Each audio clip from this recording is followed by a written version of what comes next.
Ya, lo que vamos a ver entonces a continuación. ¿Qué necesita? Ah, ya.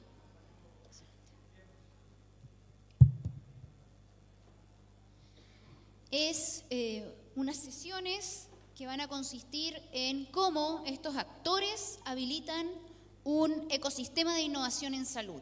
Nosotros queremos mostrar acá que es posible la colaboración entre distintos actores con un propósito común, que es mejorar la atención, la calidad de vida de los pacientes. Así que vamos a invitar en una primera instancia a don, que viajó desde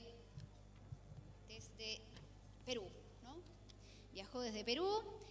Humberto Eusebi, que es líder de innovación y transformación de Pfizer para el clúster andino. Él es ingeniero industrial de la Universidad de Lima, con certificaciones en transformación digital, cultura organizacional en diferentes países. Ha trabajado y ya cuenta con varios años de experiencia. No voy a entrar en detalle, ¿ah? Así que dejamos aquí a Humberto que nos cuente de qué se trata su presentación, que por lo que yo vi rápidamente está muy, muy interesante. Aplauso, eso, gracias, aplauso. Top.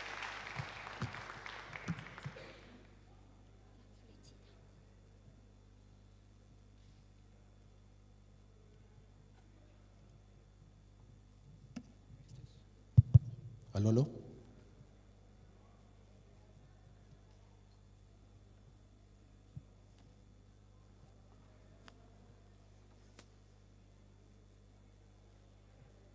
A ver, mientras se va abriendo la presentación, primero que todo darles las gracias a los organizadores de este evento por invitarnos. A nombre de Pfizer estamos muy agradecidos. Comentarles que hemos venido con muchísima curiosidad, con la intención de aprender, de conectarnos, ¿no? Y además también de compartir. Y en ese sentido, en el compartir, lo que nos habían pedido era traer una presentación de algo de lo que está ocurriendo, digamos, en este momento, ¿no? Y la visión de la industria farmacéutica per se. Entonces nos pareció interesante traer este tema, el viaje del paciente en el ecosistema digital de salud, los principales retos que la industria farmacéutica en este momento está asumiendo, trabajando en eso, desde el punto de vista de la industria farmacéutica, y además también cuál es el rol, ¿no?, que está jugando la industria farmacéutica para poder, de alguna manera, sopesar justamente esos retos. Listo. Entonces, antes de ir justamente al tema, creo que es importante, ¿no?, y vamos a revisar muy rápidamente algo de data en Pfizer. Les hemos dicho, somos muy curiosos y la curiosidad, ¿no?, es la base de cualquier proceso de innovación. Y revisamos mucha información para poder entender bien justamente al paciente. Nosotros no podemos hablar justamente del viaje del paciente en el famoso patient journey, ¿no?, y tratar de entender cuáles son los principales dolores si es que no entendemos realmente, ¿no?, y tenemos claridad en los insights que nos dan justamente los pacientes en diferentes estudios que hemos hecho. Entonces, la pregunta que nos hicimos, digamos como abrebocas, en el momento de presentar esta presentación es: ¿qué expectativas, qué cosa es lo que ha cambiado en la tendencia de los pacientes en los últimos 2 años? ¿No? Y no solamente qué cosa es lo que ha cambiado, sino también qué cosa es lo que se ha acentuado. Hay algunas cosas que se han mantenido, otras cosas que se han acentuado. Entonces, lo primero acá, decirles de que, claro, el soporte virtual, de hecho, ¿no?, ha cambiado mucho en los últimos 2 años. Y hay algunas cosas que se han acrecentado, acá no hay nada nuevo. 1 de cada 5 pacientes en su momento, y ese es un resultado de un estudio clínico que se hicieron en varios países a nivel mundial en el año 2020, 1 de cada 5 pacientes, ¿no?, como consecuencia justamente de la pandemia, tuvieron que cambiar de medicamento porque no hubo una interrupción en la atención justamente primaria de su tratamiento farmacológico. 1 de cada 3, ¿no?, de alguna manera estaban combinados a comenzar o ser tratados remotamente, que fue el punto de partida, ¿no?, de lo que en ese momento o a lo que hasta ese momento parecía un poco difícil, ¿no? Hace 3 años retrocedimos un poco y decir, oye, una sesión o una sesión, digamos, o una atención con un médico especialista, ¿es posible a través de un Zoom? o a través de una plataforma de telemedicina complicado, ¿no?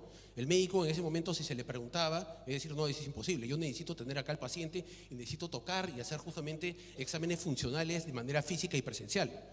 Bueno, la realidad nos ha dicho, digamos, de que eso es posible, ¿no? De alguna manera paliarlo, ¿no? Y por eso es de que es parte, digamos, de los cambios que se dieron en ese momento forzados por la pandemia, pero que han marcado la pauta de cosas que antes eran impensadas y ahora sí se está dando, ¿no? Y otra cosa súper importante, ¿no? El paciente, justamente en ese momento de la pandemia, al verse de alguna manera desconectado y aislado, comenzó a buscar y a explorar un poco más de información, se comenzó a empoderar más de la información, ¿no? Comenzó a buscar, no ya no solamente en Doctor Google, ¿no? Y decir, uy, creo que tengo esto y comienzo a revisar, sino que comenzó a cuestionar inclusive las mismas fuentes de información que comenzó a encontrar en Internet y comenzó a buscar fuentes más confiables, y a partir de esa curiosidad y esa necesidad comenzó a buscar apps. Hoy en día, muchísimos de los pacientes, y esto como consecuencia de lo que comenzó a darse hace un par de años, tienen apps para poder monitorear su estado de salud, y con eso llegan más empoderados, más informados, e inclusive a las citas médicas con los médicos, retando inclusive algunas indicaciones o algunos consejos, digamos, que dan los mismos médicos. ¿Qué otras cosas han cambiado, no? Los pacientes, justamente lo que le estaba diciendo, los pacientes están más empoderados y comprometidos con el cuidado de la salud. Esto a raíz justamente de la búsqueda de la información, ¿no? en Internet. Los pacientes usaron más que nunca la atención virtual durante la pandemia. Y cualquiera hubiera pensado, bueno, entonces después de la pandemia vamos a tener una realidad post-pandemia. Pero la realidad post-pandemia nos enseñó, contra lo que se pensaba hace un año atrás, de que no íbamos a regresar a la misma realidad. La realidad que hoy vivimos no es la misma a la que teníamos en el año 2019. Algunas cosas llegaron para quedarse. Y por eso es de que todavía el tema de la telemedicina es una prioridad, no solamente para la industria farmacéutica, desde el punto de vista de la industria farmacéutica, no desde el punto de vista de Pfizer, que es la compañía a la que represento, sino de que ya es una prioridad a nivel nacional, de diferentes justamente actores dentro del sector salud. Cada vez más pacientes utilizan la tecnología para monitorear su salud. Se los comenté justamente en la diapositiva anterior. El paciente está más empoderado, y la relación del médico sigue siendo fundamental. No por el hecho que durante los 2 años que hubo de pandemia, de aislamiento social o distanciamiento social, esa relación médico-paciente no se quebró. Sigue siendo importante, solamente que los medios, ¿no?, mediante los cuales se volcaron o se transformaron, de alguna manera no han generado, digamos, ningún impacto. El médico, ¿no?, sigue siendo el consultor por excelencia de ese paciente, y el paciente lo que prioriza y ahora exige es una relación aún más cercana. El paciente es ahora más exigente de lo que era hace 3 años, ¿no?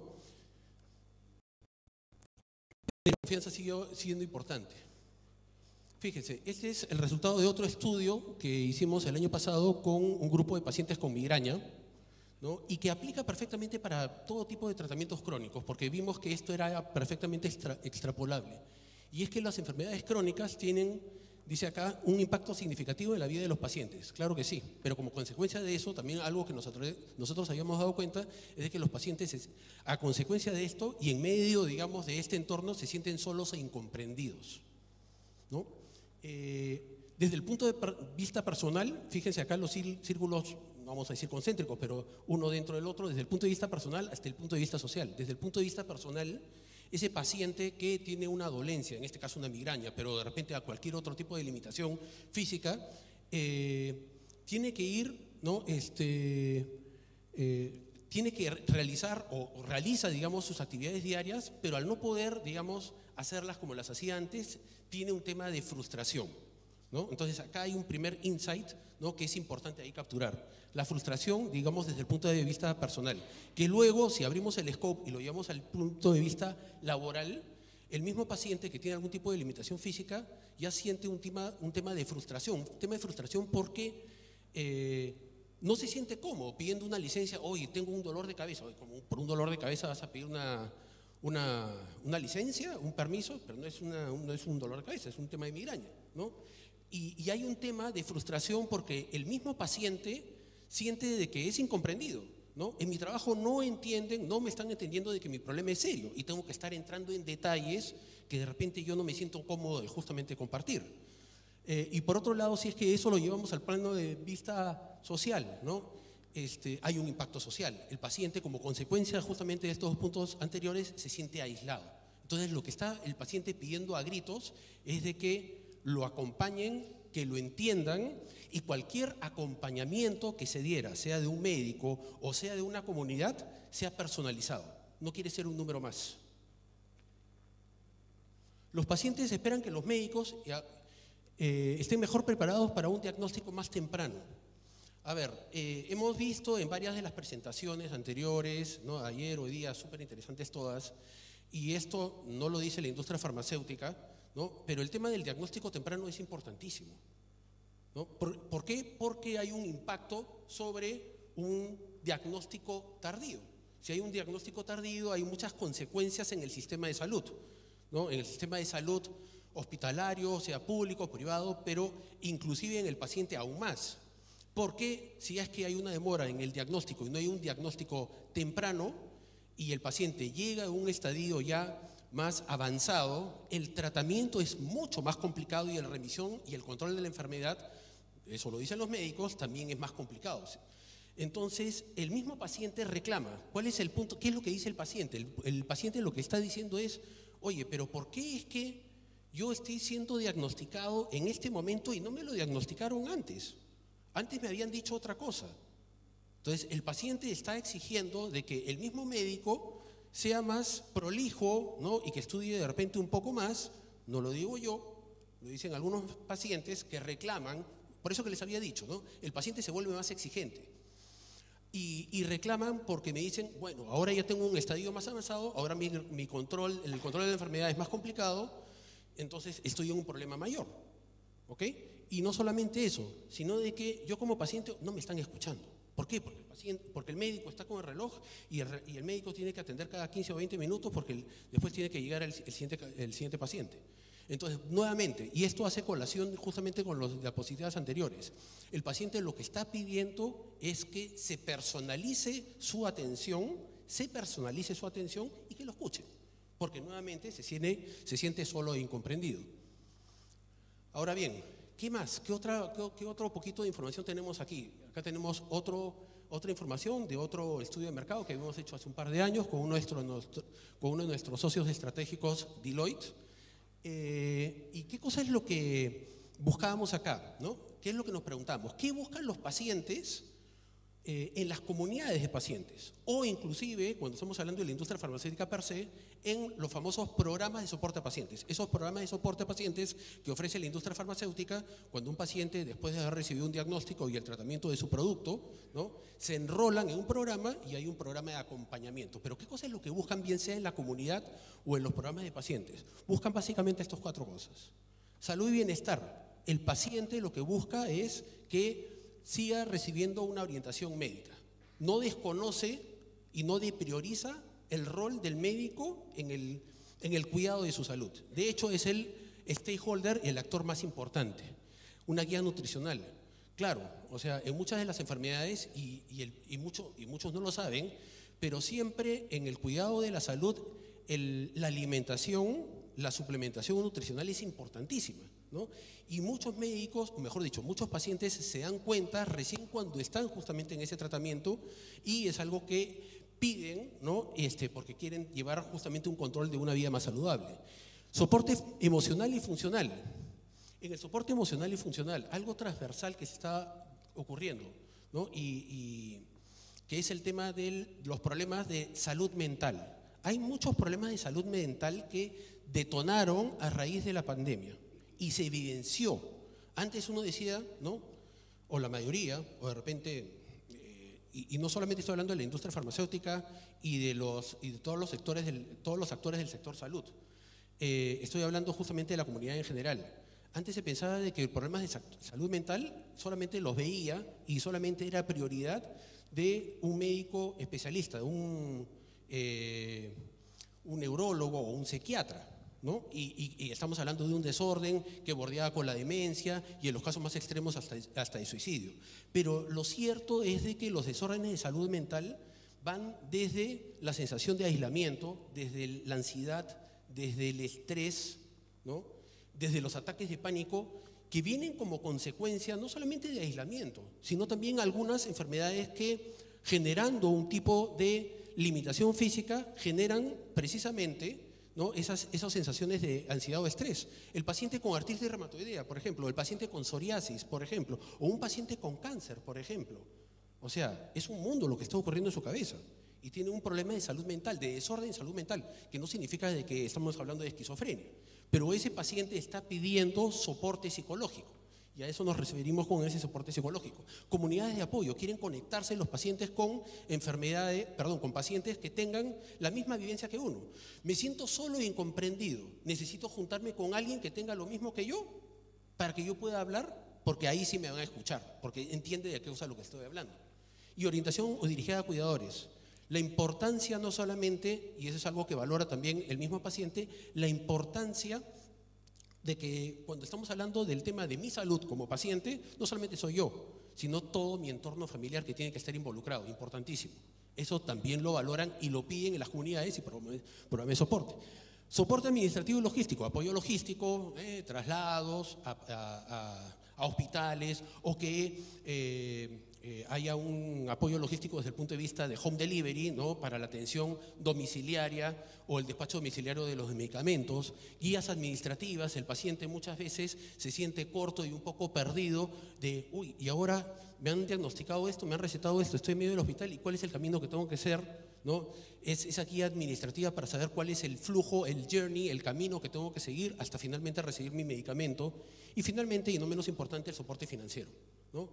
Algunos pacientes, viéndose en un tratamiento crónico, piden justamente soporte financiero para poder complementar, para tener, digamos, un aseguramiento complementario respecto al tratamiento que están siguiendo, ¿no? Exámenes diagnósticos que ayudan justamente a complementar eso, y finalmente algunos insumos varios. Esto es desde el punto de vista de información. Ahora, conectando y viendo, digamos, cómo traemos esto al viaje del paciente. Hablemos un poco de los principales dolores en el viaje del paciente. El viaje del paciente. Hemos visto varios patient journeys o customer journeys, ¿no?, en varias de las presentaciones. De hecho, si es que nosotros hacemos un ejercicio completo, no vamos a tener esos 5 estadios, vamos a tener mucho más, ¿no? Hay algunos patient journeys, en la medida que hagamos un análisis granular, pueden ser muchos estadios, muchos milestones, y sería por demás, digamos, nos tomaría un poco más de tiempo poderlo explicar. Nosotros hemos querido simplificar aquí, ¿no?, y viendo, digamos, la perspectiva y la visión general que tiene la industria farmacéutica, y no es por la experiencia que solamente tengo en Pfizer, ¿no?, pero básicamente la industria ve el viaje del paciente en estos 5 estamentos. Educación y concientización. El viaje del paciente no comienza con el diagnóstico, comienza antes.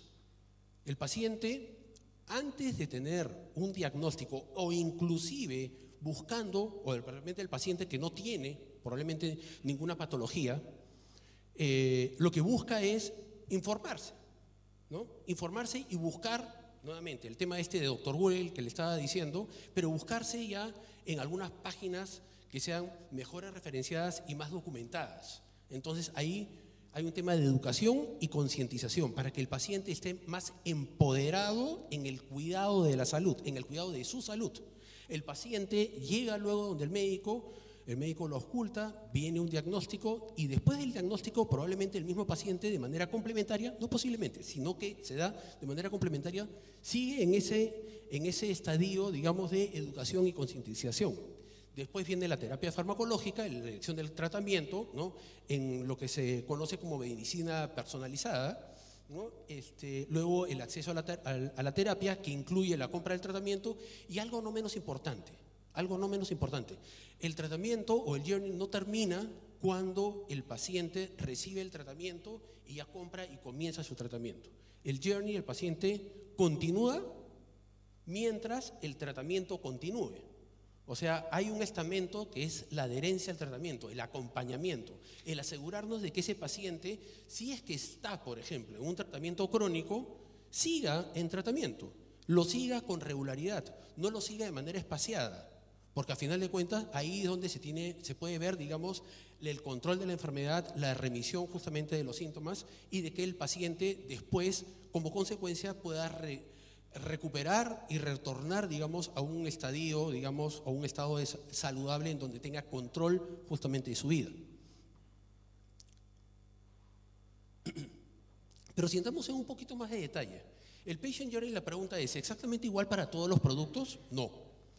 Y es más, o sea, podemos hablar de diferentes patient journeys a través de categorías por ejemplo, oncología, reumatología, de diferentes especialidades e indicaciones.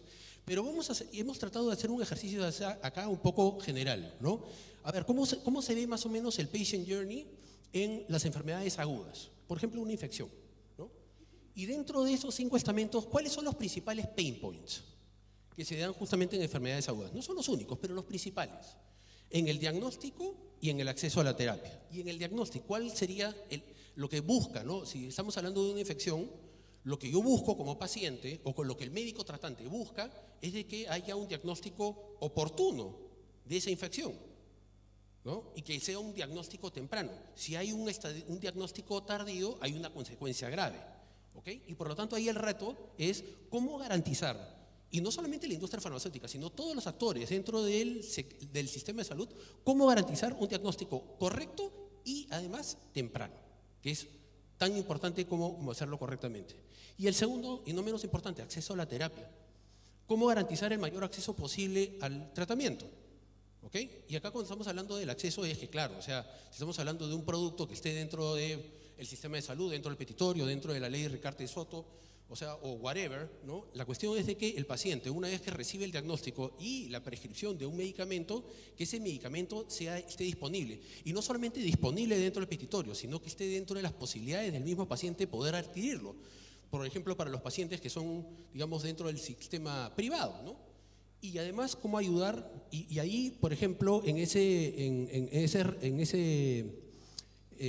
milestone, en ese estadio justamente, de acceso a la terapia, los retos son cómo garantizar el mayor acceso posible al tratamiento y cómo ayudar al paciente en la compra. Y cuando estamos hablando de ayudar al paciente en la compra, ¿no? Es bien sea a través del mismo sistema de salud o inclusive público, sino también dentro del sistema privado, ¿no? Y en el sistema privado hay algo que, por ejemplo, se están haciendo ahorita y que la industria farmacéutica se está moviendo, digamos, con pasos lentos, pero va en esa dirección, es apuntar un poco por el e-commerce. Ya las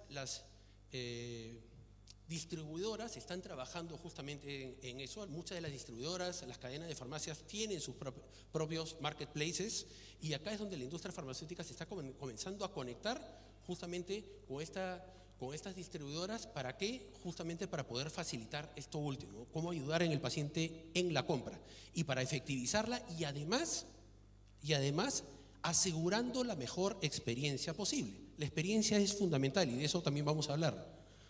Y además, por otro lado, tenemos el patient journey de las enfermedades crónicas. Las enfermedades crónicas son un tantito más complejas y estamos sumando 2 pain points adicionales. El de educación y concientización. Por ejemplo, estamos hablando de un paciente con artritis reumatoidea. Yo tengo sospecha de artritis reumatoidea. Oye, ¿pero qué será? ¿Qué cosa es lo que me está dando? Las articulaciones se me están deformando un poquito. A ver, ¿qué cosa es esto lo que yo tengo? Viene la primera curiosidad y comienzan a googlear, comienzan a buscar en páginas de referencia, ¿no? Importantes, en donde puedan confiar. Y ahí es donde comienza justamente el journey. Y la pregunta en ese momento es, ¿cómo podemos nosotros, no solamente la industria farmacéutica, sino también los diferentes stakeholders, para educar al paciente en su enfermedad y poderlo empoderar? Y en el último estamento, ¿cómo asegurar, ¿no?, la adherencia al tratamiento? Habíamos dicho de que la adherencia al tratamiento es súper importante.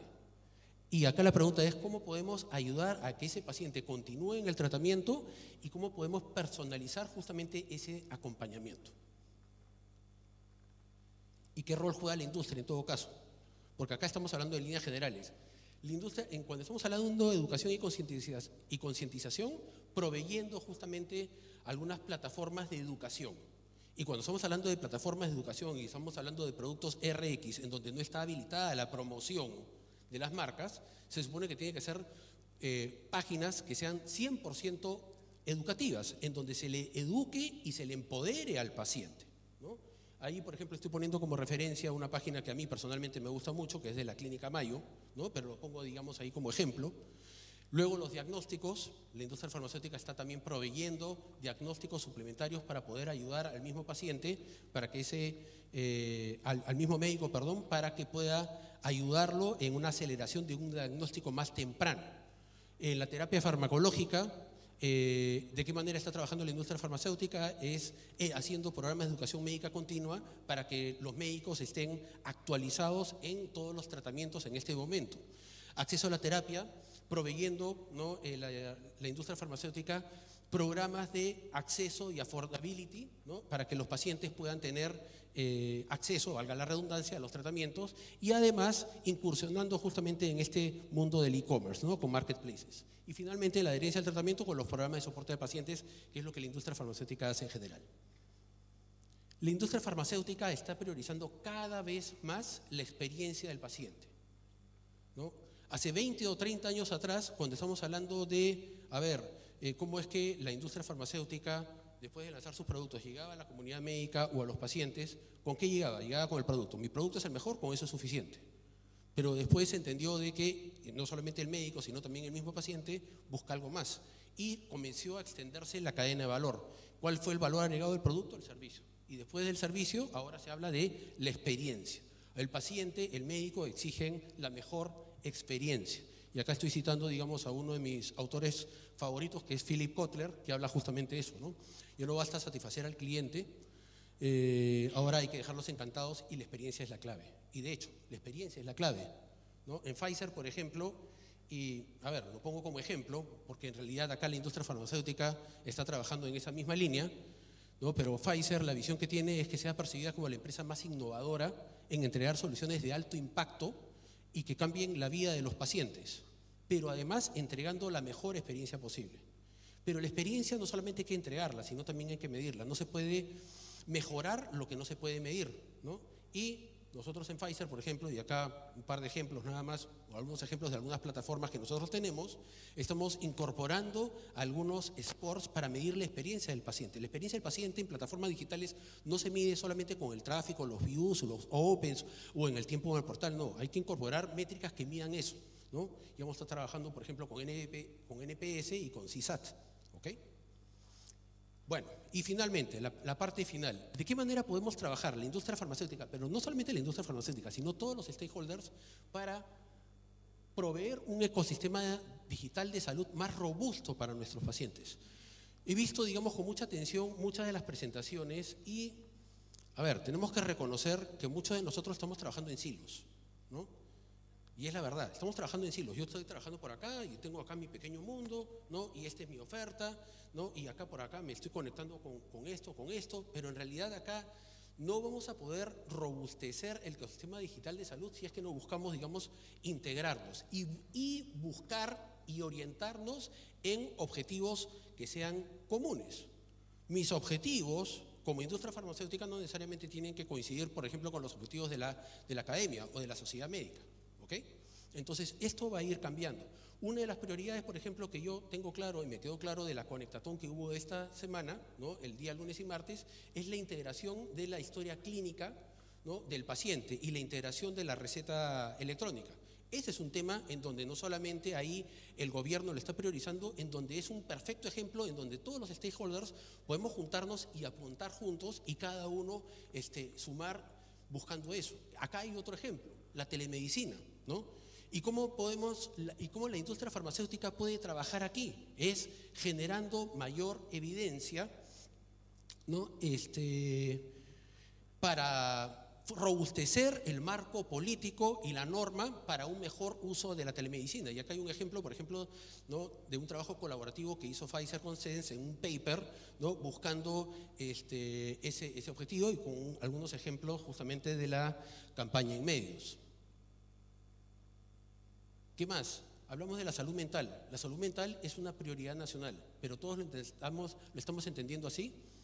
Si nosotros lo entendemos de esta forma, no solamente esto va a ser una tarea del Ministerio de Salud o de las ISAPRES o del sistema público, debería de ser una prioridad de todos, porque todos tienen algo que aportar, ¿no? Estamos hablando de las universidades, ¿no? Estamos hablando de la academia, estamos hablando de las sociedades médicas, el soporte científico, estamos hablando del Ministerio de Salud, si estamos hablando de un alcance a nivel nacional, las startups con soluciones de innovación, la industria farmacéutica, ¿no? Con las plataformas. En realidad, si todos nos conectamos en un objetivo en común, y esto es algo que ya se está comenzando, ese tipo de trabajo colaborativo se está comenzando a ver en otros países de la región, estamos seguros, digamos, que acá el gran beneficiado va a ser la comunidad nacional, que es a lo que deberíamos apuntar, a ese nivel de ambición deberíamos apostar, fortaleciendo el ecosistema digital con algunas plataformas. Acá hay algunos ejemplos de Pfizer, ¿no? Pero la industria farmacéutica de un tiempo a esta parte está desarrollando plataformas. Algunas plataformas como por ejemplo ahí la de Cuidarnos Juntos, que es una plataforma que está dirigida a la comunidad en general, no tiene contenido promocional, es una plataforma de educación y concientización. ¿Para qué? Para que el paciente pueda activarse en el control de su enfermedad, pueda optar por una vida más saludable y que pueda conectarse con otro tipo de pacientes, ¿no? Tenemos el programa de soporte a pacientes, ¿no? Bienvenido Programas de Apoyo al Paciente, también tiene un site para los pacientes que están enrolados y que tienen tratamiento. Esto no es solamente de Pfizer, lo tiene la industria farmacéutica en general. Y por otro lado, ¿no? Fíjense, hay una línea vertical, por otro lado, digamos, las plataformas para médicos. El médico también tiene que estar actualizado, y no solamente actualizado con las terapias que puede ofrecer Pfizer, ¿no? Y con todos los estudios que está haciendo como laboratorio de investigación, sino en nuestra plataforma promocional, que es la de Pfizer Pro Andino, que es la que está ahí abajo, pero por otro lado también otra plataforma que hemos lanzado recientemente, hace 2 meses, es una plataforma que se llama el Centro Científico, es una plataforma de e-learning, sin contenido promocional y en donde hay acá contenidos justamente de diferentes universidades, sociedades internacionales, en donde los médicos pueden, digamos, seguir contenidos en módulos y además tener en algunos de los casos recertificaciones. Súper interesante. Entonces acá lo importante es de que también la industria farmacéutica ponga su granito de arena para ir alimentando este ecosistema digital de salud, no solamente apuntando a los pacientes, sino también a los médicos. Desarrollando algunas alianzas estratégicas. Pfizer está trabajando ya en alianzas con algunas startups y con algunas compañías tecnológicas en América Latina. Fíjense todo lo que estamos haciendo en este minuto, ¿no? Y en los diferentes estadios justamente de ese journey.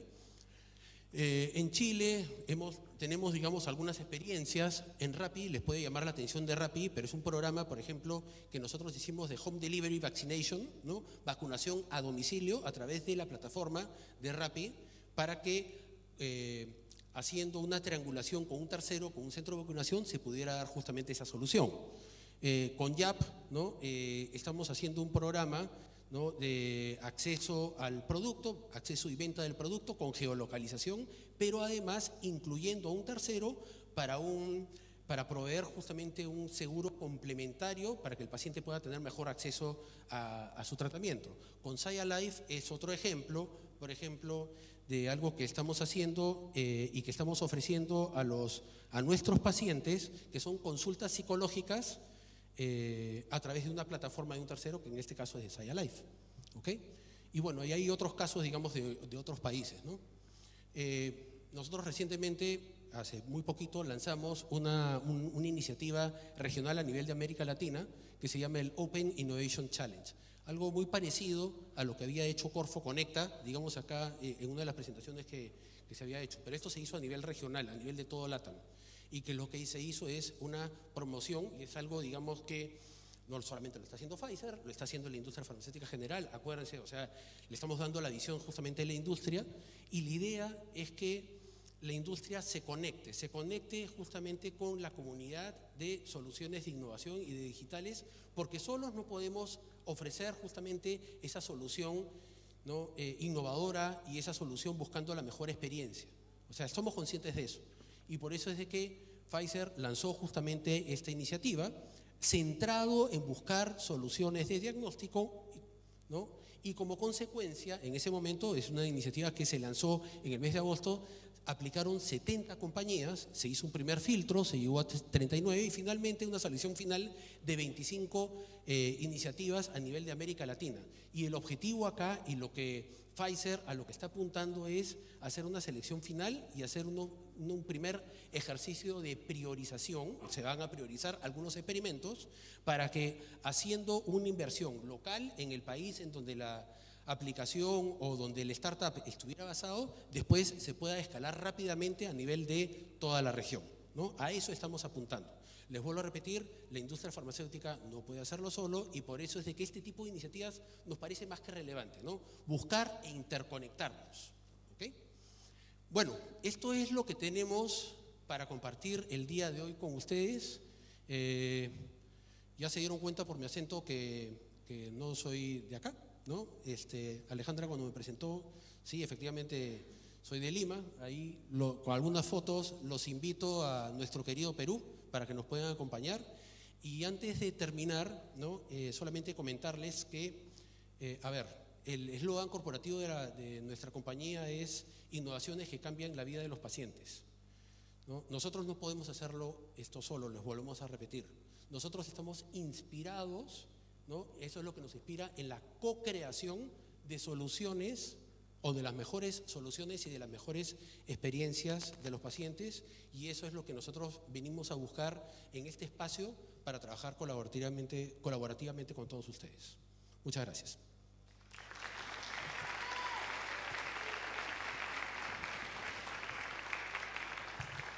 Muchas gracias, Humberto, por la presentación. Lamentablemente no quedan segundos para hacer preguntas, porque les dije 20 minutos, más 10 minutos de preguntas, pero lamentablemente, bueno, pero si quieren, después ya saben, va a estar Humberto para que puedan hacer ahí algunas consultas. Recuerden que muchos de ustedes tienen estos stickers de color naranjo, de color verde, ¿ya? Así que los invito a que si ustedes ven a alguien que tiene un color naranjo y ustedes son verde, se acerquen, ¿ya? Imaginen que están con una piscola, ¿ya? Entonces, como que uno ya puede llegar y puede decir así como, hola, ¿qué tal? ¿Ya? Tengo tal solución, entonces, o viceversa, ¿no? Alguien puede tener también ahí un desafío y acercarse a alguien que tenga una solución. Queremos generar esas instancias de relacionamiento. Bien, vamos a seguir entonces con nuestra siguiente invitado. Acompaña entonces ahora Lian Fuentes, que es subgerente de Sistemas de Información e Inteligencia Sanitaria en Rayen Salud. Él está encargado principalmente de la generación de proyectos de inteligencia artificial y análisis de datos en soluciones en instituciones de salud. Es licenciado en Ciencias de la Computación de la Universidad de Chile, con diplomas en el Magíster de Informática Médica, ¿puede ser o no? ¿O no? ¿Sí? Ya. Entre la Universidad de Chile y la Universidad de Heidelberg, y además ha participado en varios proyectos asociados, sobre todo ahí como coordinador nacional de la estrategia SIDRA. Así que, Lian, bienvenido.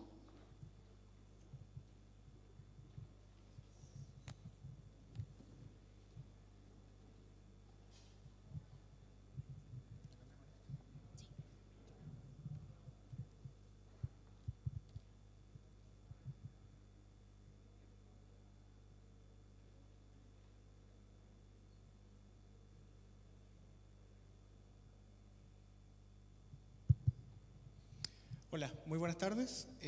Vamos a conversar un poquitito y rápidamente de algunas de las cosas que se están desarrollando hoy día en el Sistema Nacional de Salud, qué iniciativas se están trabajando en conjunto con comunas, con municipalidades y con servicios de salud en el uso, la exploración y el descubrimiento de patrones de información hoy día en la data que está disponible. Así que en el espacio que tenemos queremos dejar esta semilla, poder compartirla con ustedes para que puedan pensar en conjunto con nosotros, idear, de repente tomar algunos de los desafíos que ustedes habían planteado en la mañana y poder acercarlos a esas necesidades que ya existen y ver cuáles son las experiencias de otros que, como ustedes, han tomado este camino y han tenido los resultados que les vamos a comentar a continuación. Bueno, dentro del ecosistema de soluciones, nuestro equipo trabaja particularmente en el espacio de inteligencia sanitaria y nos enfocamos en el uso y el tratamiento de datos para el descubrimiento de patrones dentro de los datos que hoy día están presentes y que se extraen desde las atenciones de salud. En ese espacio lo que estamos haciendo particularmente es trabajar muy pegados a los equipos de gestión de los establecimientos de salud para convertir estos datos en conocimiento y poder trabajarlos en diferentes escalas. Estas escalas van desde el Ministerio de Salud, en algunas cosas que le vamos a presentar a continuación, hasta los mismos establecimientos de atención primaria donde nosotros participamos. Bueno, como ustedes han visto durante toda la jornada se ha hablado mucho sobre el dato sobre el viaje del paciente. Nuestra visión sobre el aporte de las tecnologías de información en este espacio es que en todos los puntos de contacto existen espacios en los cuales es relevante poder tomar la data lo más cercana al origen, ¿cierto? Para poder ir descubriendo en conjunto con ella temas que tienen que ver con patrones de comportamiento no solamente de nuestros usuarios en los establecimientos de salud, sino también del registro de los profesionales en historias clínicas. El uso y el tratamiento posterior de la data es fundamental entenderlo en ese contexto, y una de las cosas que le voy a presentar es la siguiente. A partir del año 2015 nosotros empezamos con la creación de los sistemas de información autoatendidos, y después del año 2017, cuando hicimos unas jornadas nacionales en las cuales empezamos a trabajar con los equipos, ustedes pueden ver la curva de crecimiento del uso autónomo de los sistemas de información que no se vio afectado por la pandemia. Eso es súper relevante, porque eso quiere decir que independiente de las curvas de atención que tuvimos durante este periodo, una de las cosas que se ha logrado es que el sistema de salud ha logrado incorporar cada vez más gestores, cada vez más articuladores del uso de los datos dentro de cada uno de los establecimientos de salud o de los servicios. Un ejemplo, y ustedes pueden mirar acá, es el monitoreo en línea de lo que fue la campaña nacional de inmunización vinculada a COVID. Esto, si bien está presente para todas las inmunizaciones del país, las que sean de programa o las que sean de campaña, uno de los puntos relevantes que subyace en que los equipos a cargo tuvieran acceso a esta información era ir viendo en el momento cuándo se construye eso. ¿Por qué a Chile nos pilló tan bien parados desde el punto de vista de sistemas de información en este espacio? Es porque esto no se hizo a la rápida en el momento en que estábamos teniendo el problema de la pandemia. La creación o la conceptualización de sistemas como estos fueron pensados por personas desde el año 2010 y construidos en ese espacio para que tuvieran una madurez suficiente en el momento en que se necesitaban. Y eso es súper importante porque podemos ir aprendiendo e ir mejorando, por supuesto, las cosas que se han ido creando desde hace tiempo y que estén disponibles en el país y que puedan ser una herramienta de uso real. ¿Por qué era tan importante? Porque si nos devolvemos a ese espacio del año 2009, por ejemplo, cuando las inmunizaciones se distribuían a través de la Seremi en los diferentes establecimientos de salud del país, los resultados de los procesos de inmunización durante los 2008-2009 en el país eran estas famosas planillas Excel que tenían que viajar y volver a la autoridad sanitaria. Y resulta que nos dábamos cuenta como país, y este era el problema, ¿cierto?, el desafío en ese momento, ya más de 12 años atrás, de que los resultados de estas campañas de inmunización los sabíamos después de que el proceso ya había pasado. No teníamos una forma de poder saber en el momento cómo iban y tomar decisiones y virar en el caso de que tuviésemos que, como país, tomar esa iniciativa. La gracia que tiene contar con sistemas que te están reportando en tiempo real de la evidencia del uso, ¿sí? Aquí no estamos hablando de una estadística posterior, sino que de la evidencia de uso de inmunización, es que sí se pueden tomar ese tipo de decisiones. Entonces, por ejemplo, ustedes pueden ver que al principio del efecto de la pandemia habían grupos priorizados y se ve claramente dónde están siendo los focos de priorización del país, y después de que eso ya se va cumpliendo, en virtud de que se va superando el 80% de cobertura en esos grupos en particular, entonces se toman oportunamente los virajes o las definiciones, mirando la evidencia de la data y priorizando otros grupos, y ustedes ven cómo cambia drásticamente la distribución de la inmunización y los grupos que fueron después cubiertos en este proceso. Entonces ahora ustedes pueden imaginar eso en cualquier proceso, ya sea terapéutico o de gestión de información que hoy día está disponible con los sistemas que están presentes en su red y que por supuesto cumplen estándares. Había escuchado mucho y estaba muy atento en la mañana con respecto a esta definición de que tienen que cumplir los estándares, y como ustedes saben, en Chile tenemos ya varias definiciones al respecto en normas, la 820, la C43 que ustedes conocen. Les comentaba que cuando ustedes vieron la curva de crecimiento del uso de sistemas de información en salud, particularmente del tratamiento de datos, esta curva que está acá nos presenta las atenciones electivas en el momento de la pandemia. Y está clarito la caída en abril del 2020 con respecto a la oferta en el ámbito ambulatorio de atención primaria, de este efecto de la pandemia que se puede extrapolar. Recuerden que la muestra de establecimientos en este caso son 750 establecimientos sobre un universo de más o menos 900. Estamos hablando como del 80% de establecimientos que cuentan con registro clínico electrónico. ¿Y qué es lo importante? Bueno, llamar la atención sobre dos temas relevantes en esta gráfica, que va a dar paso al momento del rescate de pacientes. Lo primero es que ustedes pueden ver que la oferta total asistencial que existe en los establecimientos de salud cae en el inicio de la pandemia. Ese es el movimiento social de octubre, pero ese es el mes de noviembre, es justo el mes siguiente. Acá estamos hablando de abril del año 2020 y pueden ver la recuperación. Lo interesante de esta recuperación es que durante el año 2021 nunca llegamos al nivel de oferta total que existía en los centros comparado con el año 2019. Y uno podría decir, entonces todavía estábamos haciendo menos. Y la verdad es que no fue así, porque hubieron dos cambios de comportamiento fundamentales que es importante estudiar. El primero es un cambio del comportamiento de los usuarios, de nosotros, los que vamos a los establecimientos de salud. Y está reflejado en el sector morado de la gráfica. Ustedes pueden ver cuánto era la cantidad de personas que no se presentaban a las atenciones de salud en sus citas y cómo ese comportamiento, ese patrón, cambió. Después se lo voy a mostrar en detalle. El segundo patrón que cambia es el comportamiento de los funcionarios. Se agendaban menos cosas, es cierto, pero se cumplía mucho más con la agenda. El sector amarillo que ustedes ven en la gráfica es un patrón de comportamiento presente hoy día en todos los sistemas de salud y tiene que ver con el agendamiento de productivos, ¿cierto?, que se hacen de citas, que después no hay registros sobre ellas.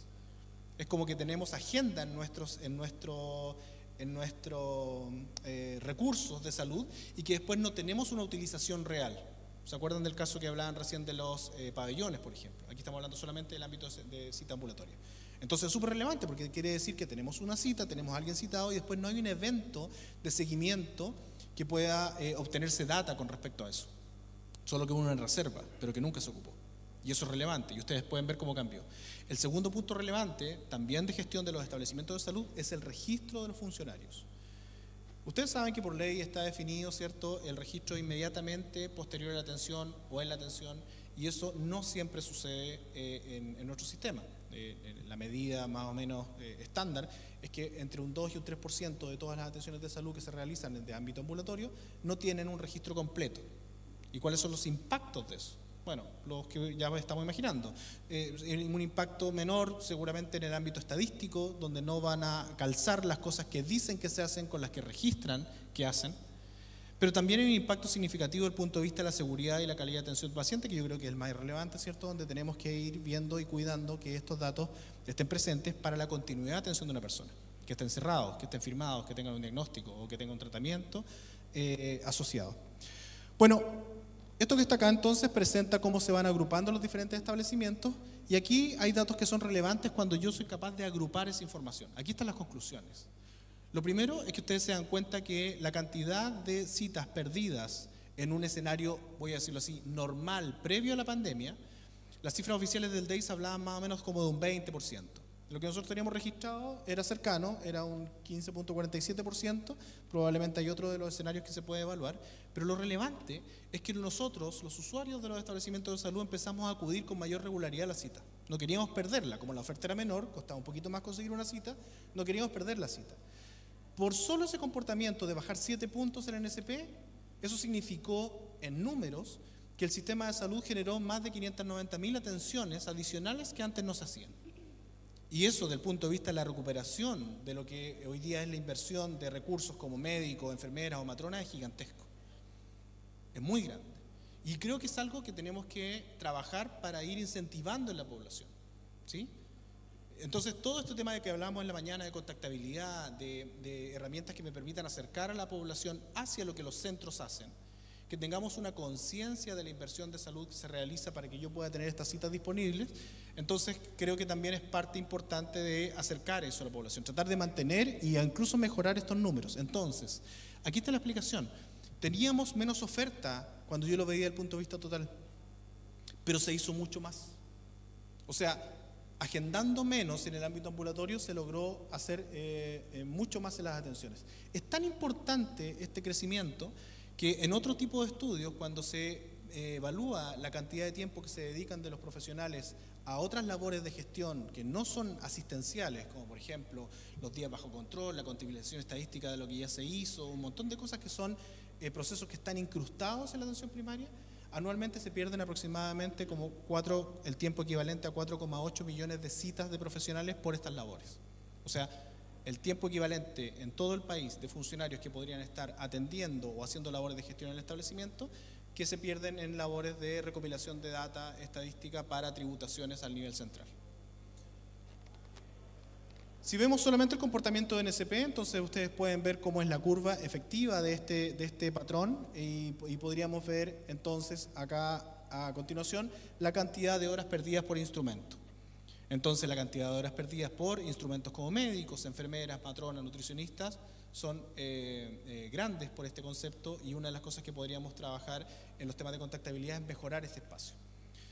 Entonces, lo que hicimos fue trabajar esto, llevarlo de la teoría a un proceso real. Ahora, el NSP no se produce igual en todos lados, no es igual por territorio, no es igual por sexo y no es igual por el tipo de atención.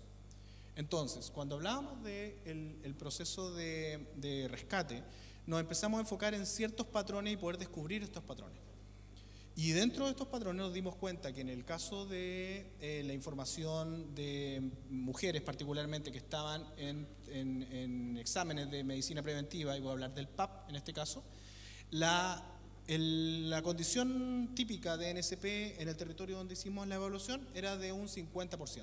Eso quiere decir que de ese tipo de atención en particular, el 50% de las personas no se presentaba al examen de medicina preventiva. Y vamos a ver los resultados. ¿Qué hicimos? Trabajamos con una comuna en particular, levantamos un grupo de población objetivo que tenía inasistencia a este examen, es decir, su periodo de vigencia había expirado o estaba pronto a expirar.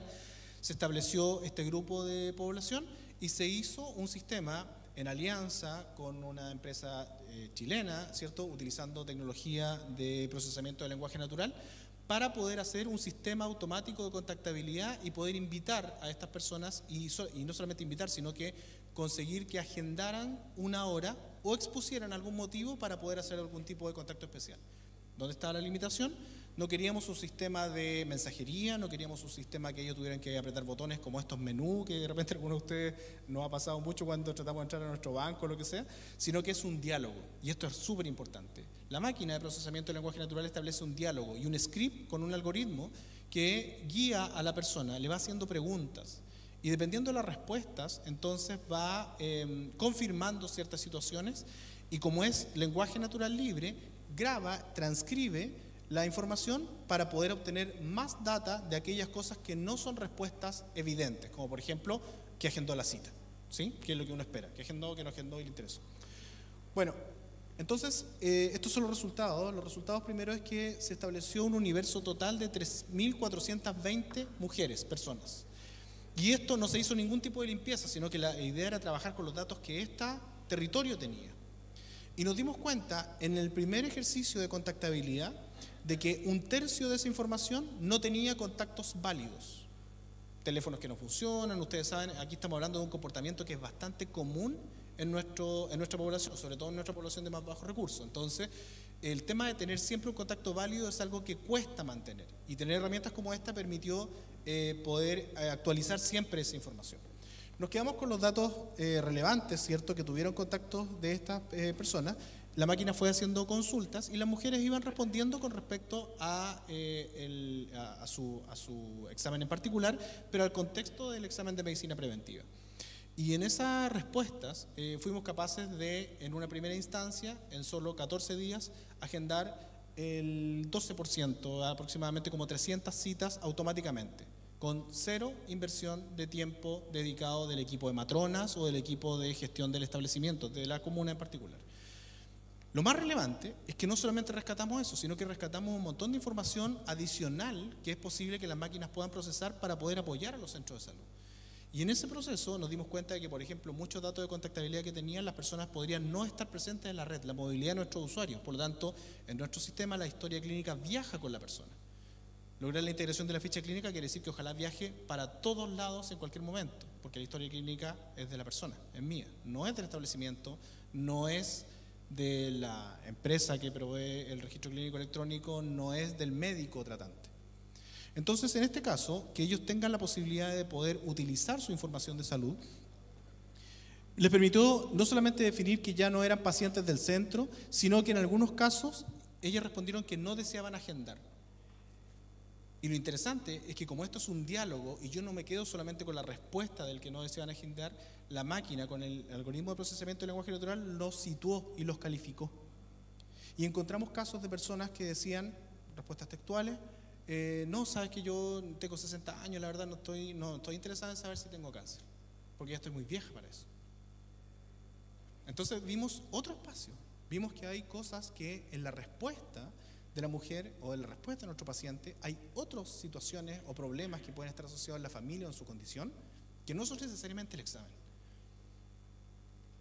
Bueno, el resultado de números, que es que seguramente lo que a ustedes más les interesa, es que en el proceso nosotros fuimos capaces de lograr de un universo total, como les dije, sin limpieza, sin apoyo de comunicacional todavía, porque queríamos evaluarlo en un contexto limpio, de agendar este 13% directamente, pero lo más relevante es que cuando cruzamos esto con las horas, por decirlo así, humanas, ¿cierto?, del equipo de matronas de la comuna, ellas para hacer el mismo proceso de rescate hubiesen necesitado 578 horas para obtener los mismos resultados, porque iban a llamar al mismo grupo de población. Y son 578 horas que ya no están atendiendo o no están haciendo labores de gestión, sino que tienen que estar pegadas tratando de hacer este tipo de contacto. Entonces, la gracia de estas herramientas es que no solamente consiga el espacio de que la persona agende la cita, sino que consiga información adicional que pueda perfilar a esta población, y así ustedes vieron en la gráfica anterior cómo vimos los que agendaron, los que no querían ser contactados, las personas que tenían otros problemas, incluso las mujeres que dijeron, ¿sabes qué? De las citas que me diste, le respondían a la máquina, señorita, de las citas que me dio no me sirve ninguna, pero yo quiero ir. Y esos quedaban entonces disponibles para que las matronas trabajaran sobre ese grupo en particular. Este trabajo se hizo en conjunto con Merlín como empresa y se hizo en la comuna de Pozo Almonte, una comuna de muy escasos recursos, donde estuvimos trabajando con el equipo de la comuna y particularmente con la matrona a cargo, Catherine Mamani, y su principal sorpresa, ¿cierto?, era la cantidad de tiempo que ellos pudieron recuperar para su labor asistencial. Y eso para nosotros es fundamental. O sea, que las herramientas sean eso, un apoyo en lo que ellas necesitan, un apoyo en lo que los establecimientos de salud necesitan. Cuando nos dimos cuenta de que uno de los temas no solamente tenía que ver con el examen, Alejandra, tú me vas guiando, porque yo con esto estoy terminando. Cuando nos dimos cuenta que una de estas cosas tenía que ver con su contexto de salud posterior a la pandemia, entonces empezamos a hacer una investigación específica de los diagnósticos asociados al tema de salud mental. Hoy día está como una prioridad. En el momento de la pandemia lo estábamos evaluando como curva de crecimiento. Entonces, cuando vemos que muchas cosas pueden estar asociadas, recién hablaba nuestro amigo de Pfizer, perdón, se me fue Humberto. Recién hablaba Humberto de que el tema de nuestra salud mental no tiene que ver asociado con un diagnóstico, ¿cierto?, específico que tenga que ver, sino que con ciertas condiciones que nosotros tenemos hoy día. Lo que estamos evaluando acá son patrones de comportamiento donde existen diagnósticos como estrés postraumático, como trastornos de adaptación, ¿cierto?, cosas que son estadios iniciales, hasta diagnósticos de lesiones autoinfligidas, que en el proceso de captura, ¿cierto?, de pacientes que podrían llegar a ese patrón de comportamiento, hemos evaluado y medido, ¿cierto?, cuáles son estos patrones de comportamiento en los diagnósticos para llegar a un resultado como eso. Y hay indicadores que nos pueden establecer para prevenir ese tipo de acciones. Cuando vimos en los datos que hoy día están presentes en este mismo grupo de establecimiento durante 2 años, los resultados, como ustedes pueden ver, van creciendo a medida que avanza. Esto está hecho desde noviembre del año 2018, esto se hizo con la DIPRESE del Ministerio de Salud, hasta noviembre del año 2022, lo que tenemos en esta lámina, y ustedes pueden ver el patrón de crecimiento en los diferentes meses. Lo más relevante es que vimos 2 patrones de comportamiento que son súper importantes. Primero, aparte del crecimiento, que es evidente, es que está bajando el promedio de edad de este tipo de diagnóstico. Por lo tanto, los grupos que tenemos que enfocarnos probablemente sean personas cada vez más jóvenes. Y dentro de las personas más jóvenes tenemos 2 patrones de comportamiento que son repetitivos. El primero es que el 80% de los casos en este grupo en particular, que son atenciones de urgencia, ¿cierto?, de atención electiva, se diagnostican en mujeres. Y el tema de que se diagnostiquen en mujeres quiere decir que tenemos un subregistro tremendo de lo que está pasando con el ámbito de los hombres. Seguramente porque no estamos, y esto es un comportamiento nuestro, acostumbrados a nuestras citas, digamos, más preventivas o de control. Somos más asiduos a la urgencia que a cualquier otra cosa, ¿cierto? Pero la gracia de poder pesquisar esto es que tenemos grupos específicos de mujeres que van entre los 40 y los 69 años, ¿cierto?, que tienen esta prioridad. Pero cuando cruzamos esto con respecto a casos más críticos, como de lesión autoinfligida, nos dimos cuenta que habían dos grupos que sobresalían y que no tienen nada que ver con este patrón. El primero era de niñas entre los 14 y los 25 años. El segundo era de hombres entre los 39 y los 50 años. Entonces, poder tener evidencia de este tipo de información consideramos que es crucial para la toma de decisiones. De repente nos pasa que empezamos, y ustedes seguramente lo han vivido, que estamos tomando decisiones con respecto a la costumbre o al patrón de comportamiento que con el cargo que tenemos hoy día nos acostumbramos a mirar. Entonces, cuando nos quedamos en esta sensación, ¿cierto? Y me devuelvo de nuevo al año 2009, cuando empecemos a estudiar estos patrones de comportamiento, es decir, un NSP del 20% en el sistema nacional es más o menos lo normal, uno se da cuenta que hay un montón de factores que se pueden alterar, que se puede contribuir y que se puede mejorar con el uso de sistemas de información que hoy día le entreguen evidencia en tiempo real, con oportunidad, a las personas que tienen que tomar decisiones y hacer gestión en los establecimientos. Esa era la semilla que quería dejarles hoy día. Estamos con el equipo de ciencia de datos. Una de las personas responsables de todo este trabajo es Michael Amaro, que me acompaña. Poder quedar abiertos, ¿cierto?, porque estamos trabajando con universidades que están haciendo estudios, con servicios de salud que necesitan este tipo de información, y nosotros por poder colaborar con esas necesidades cuando los datos están disponibles y contamos, ¿cierto?, con la autorización, en este caso de los mandantes, que son los servicios de salud, para poder trabajarlo. Pero todo eso es posible, lo estamos trabajando hoy día, como les comentaba, a nivel de comunas, a nivel de servicios y a nivel de casas de estudio que están interesadas en este tipo de espacio.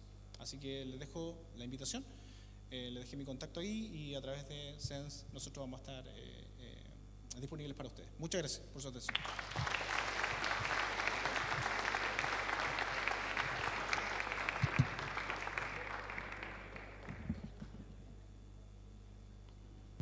Muchas gracias, Lian, por esa interesante presentación asociada al uso secundario de los datos y en la importancia en la toma de decisión. Como estamos un poco apretados de tiempo, invitamos después, si alguien quiere tener alguna consulta con Lian, ahí a reconocerlos en el break. Y nos vamos entonces con nuestra penúltima presentación, porque me voy a salir un poco de la caja, ¿no? Innovación, uno está fuera de la caja, y después voy a dar un mini espacio de 5 minutos a Grunenthal, que también es uno de nuestros sponsors, porque me pareció muy interesante que ellos tienen, más que quizás contar qué ellos han hecho, ellos más bien quieren plantear un desafío, porque están en busca de soluciones, emprendedores, empresas que puedan ayudar a resolver ese desafío, así que lo encontré muy interesante. Antes de eso, entonces, voy a dejar a ustedes a Antonio Martínez. Él es líder de ciencias de la vida y de ciencias de la salud en Deloitte. Es especialista en el área de salud y gestión hospitalaria en el desarrollo de negocio, y liderando proyectos complejos y equipos multidisciplinarios y con amplia experiencia en países como España, República Dominicana, Chile y Uruguay, y atesorando como principal activo el conocimiento del sector y la región. Así que, bienvenido, Antonio.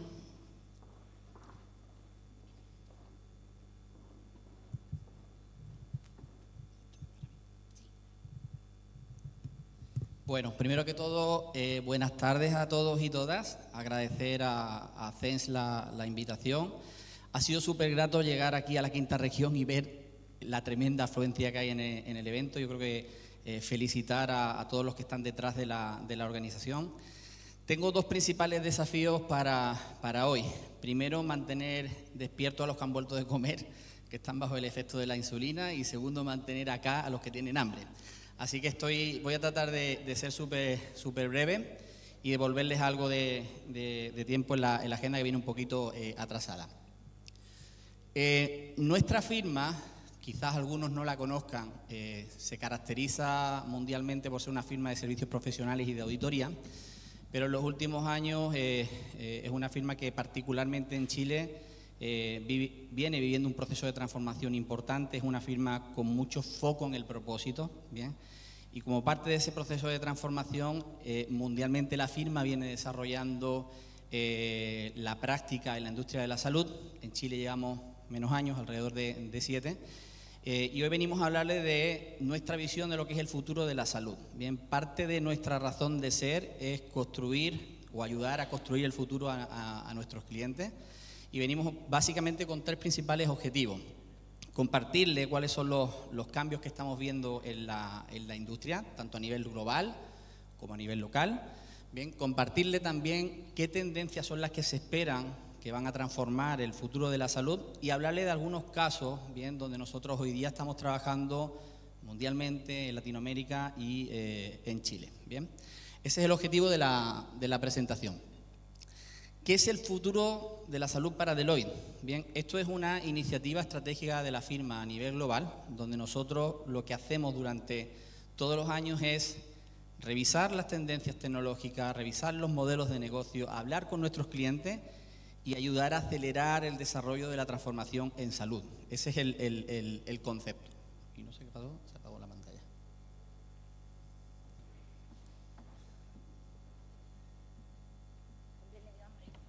¿Alguien le dio hambre? Alejandra le dio hambre y se marchó.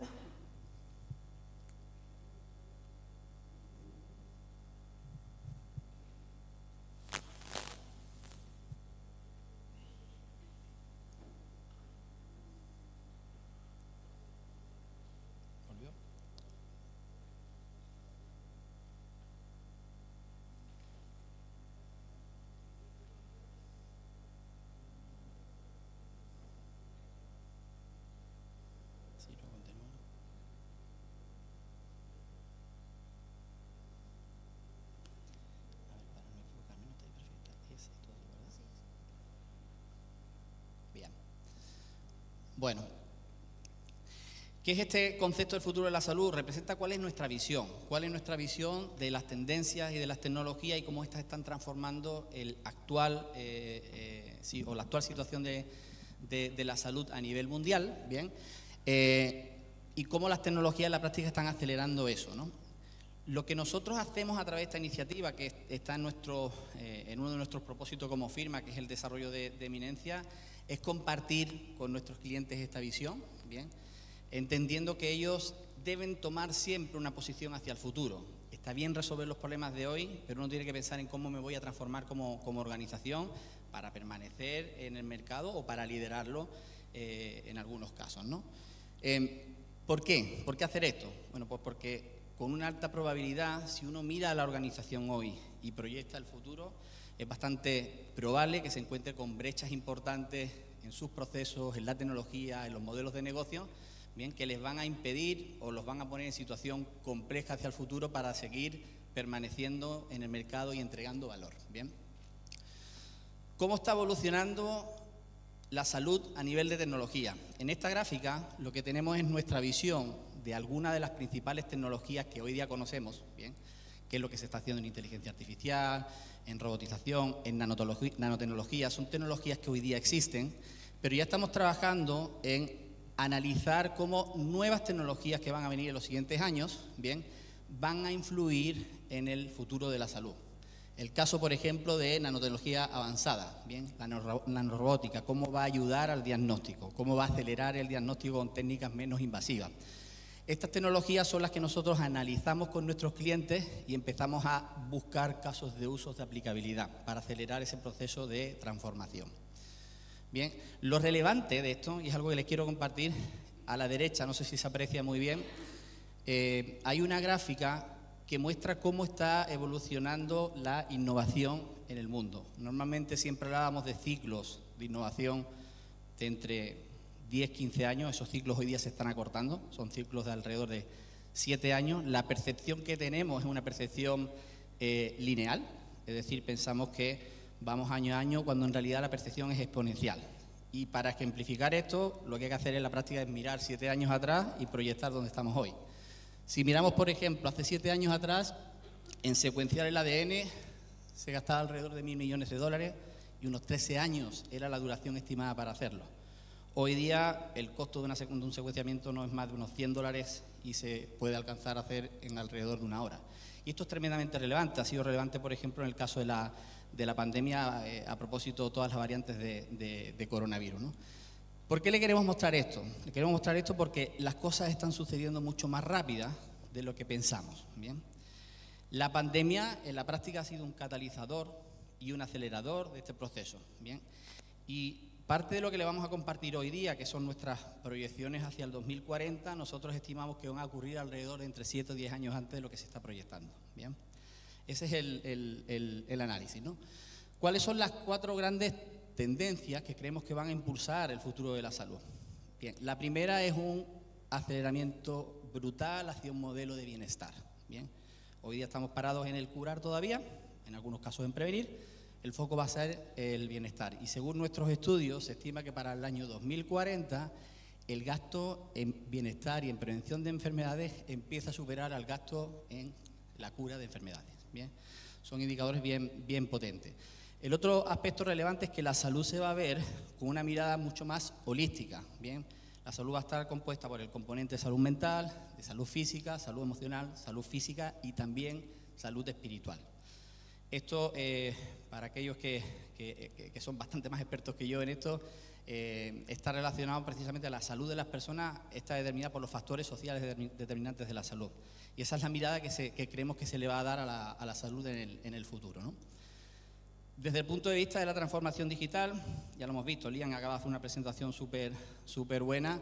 Creemos que va a estar todo habilitado por datos radicalmente interoperables y por plataformas abiertas y seguras. Ese concepto de el dato es mío, yo no lo comparto, es un concepto que nació muerto. O sea, es algo que va a desaparecer en el tiempo porque la necesidad de que el dato sea compartido para poner al ciudadano en el centro y generar impacto va a estar por sobre eso, ¿bien? El otro punto, bien, es respecto a la atención. Nosotros creemos firmemente que la atención de salud se va a centrar mucho más en el consumidor y mucho más fuera de los hospitales. El concepto que utilizamos de licuar las paredes de los hospitales o hospitales sin paredes. Y eso es algo que el COVID se encargó de hacernos ver, ¿no? Todos lo hemos visto, el cómo ha habido un aceleramiento en la atención o en la telesalud en general, teleconsultas en el mayor de los casos, ¿no? Y aquí el principal cambio es no solamente el empoderamiento del paciente, sino la necesidad de que el paciente sea el dueño de sus datos, ¿bien? Mencionaban por ahí la posibilidad de portar la ficha clínica electrónica hacia donde vaya, pero no solo con mi sistema. La pregunta es cómo yo como ciudadano lo hago y llegando a la institución de salud que corresponda puedo acceder a mi información de salud. Y hacia allí creemos que está moviéndose el escenario, ¿no? Y por último, Humberto lo comentaba hace un momento, la necesidad de tener un escenario de interoperabilidad radical.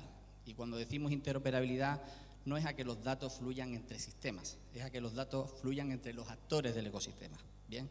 Es decir, que yo, que voy a atenderme en un centro de salud público o privado, ¿por qué yo no voy a tener la posibilidad de compartir mis datos, si lo deseo, ¿bien?, con un grupo de cadenas farmacéuticas que están haciendo ensayos sobre mi enfermedad o estudios sobre mi enfermedad? A este tipo de cosas nos estamos refiriendo, ¿no? Hacia allá creemos que se va a mover el mercado, ¿no? Ok, los distintos actores de la industria, prestadores, aseguradoras y demás, en nuestro estudio sobre el futuro de la salud, creemos que se van a organizar, lo vamos a ver ahora, alrededor de 10 arquetipos, ¿bien?, y 3 categorías, ¿bien?, que van a determinar la salud del futuro, que les queremos compartir, ¿bien? Estas 3 categorías, que tienen dentro 10 arquetipos, que les vamos a compartir, después, por supuesto, le vamos a dejar el enlace por si quieren entrar a leerlo mayor en profundidad. las distinguimos en datos y plataformas, es decir, los actores, bien, van a generar capacidades propias o por asociación con otros partners, bien, sobre datos y plataformas. ¿Cuál es el objetivo de esto? El objetivo de esto, su razón de ser, su negocio, va a estar en la generación de insights de salud para los tomadores de decisiones. Estamos hablando de organizaciones que van a consolidar datos, centralizar datos, analizar datos, bien, para que otros, que son los que consumen los datos, tomen decisiones, por ejemplo, decisiones de salud pública. Una segunda categoría, que es la que está al centro, que es la más tradicional, es la de los actores que se van a dedicar a prestar cuidados de salud con mucho foco en el bienestar. Bien, ahí es donde tenemos desde los tradicionales centros de salud, los hospitales y las clínicas, pero también, algo que es importante, las comunidades de salud. Bien, la prestación de los servicios de salud va a salir de la tradicional atención actual y vamos a ver proliferar servicios de salud en centros comerciales, en cadenas farmacéuticas, en casa, etcétera, ¿no? Y por último, los habilitantes del cuidado, que son actores más tradicionales, y ahí es donde tenemos el grupo de los actores reguladores, como la FDA o el Instituto de Salud Pública en Chile, también los financiadores, tremendos desafíos que, por ejemplo, tenemos hoy día en el sistema privado. Y en la práctica esos son como las tres grandes categorías con estos arquetipos, bien, que les estamos describiendo acá, y con un punto de fondo, el concepto de la interoperabilidad radical. Acá hay algunos ejemplos de estos arquetipos, que es una subdivisión de lo que les comentaba antes. Bien, se las compartimos después, pero voy a mostrarles algún ejemplo de hoy, bien, de algunos de los actores que ya están hoy día en salud compitiendo dentro de esos arquetipos, ¿no? Algunos que son locales y que seguro conocen, otros que son globales que seguro conocen y otros que son locales, que ya están en estos, ¿no? Tenemos un buen caso, el equipo de Snap. Bien, después vamos a hablar un poco de ello, lo que está haciendo el equipo de Snap. Ellos los colocamos, de hecho, en un par de categorías. Los colocamos como en el arquetipo de conector de datos, pero también, bien, de intermediario, porque ellos en la práctica están, como parte de su servicio, conectando oferta con demanda. Yo siempre digo que son un buen ejemplo del core shop de la salud, bien. Están haciendo un tremendo trabajo ahí. Algunos otros ejemplos. La Fundación Arturo López Pérez, bien, dentro de lo que son los arquetipos de bienestar y prestación de cuidado, los centros de especialidad. Su foco es la atención del cáncer, ¿no? Y aquí son algunos de los ejemplos también, por ejemplo, interesantes.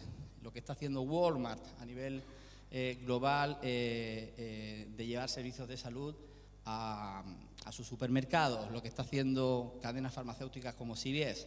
Y estos son algunos de los ejemplos a nivel global.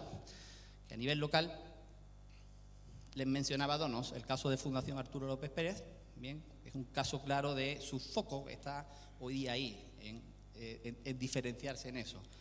El caso de Snap, que claramente es un disruptor, es una empresa que nació, una startup chilena en tecnología, que el foco de ellos es claro, es un foco que además compartimos mucho el propósito de fondo, que es poner al ciudadano al centro, y sacar el máximo provecho de la oferta que tenemos hoy día de atención ambulatoria y conectar, ¿bien? Ok, ¿por qué les compartimos esto?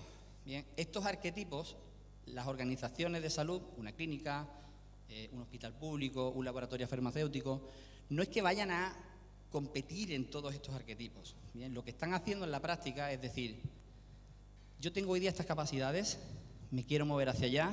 ¿Cómo voy armando las capacidades, ya sea de manera propia o por asociatividad?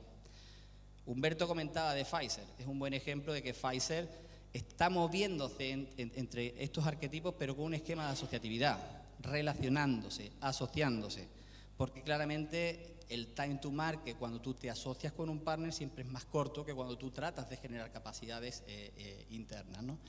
Entonces, la fortaleza de este modelo, y donde creemos que va a generarse el clip, es en el momento que los actores entiendan, y en el momento que los actores impulsen realmente los cambios, ¿bien?, poniendo al ciudadano o al paciente o al usuario, como le queramos llamar, al centro. Porque ese paciente, ese ciudadano es el que está hoy día evolucionando como consumidor.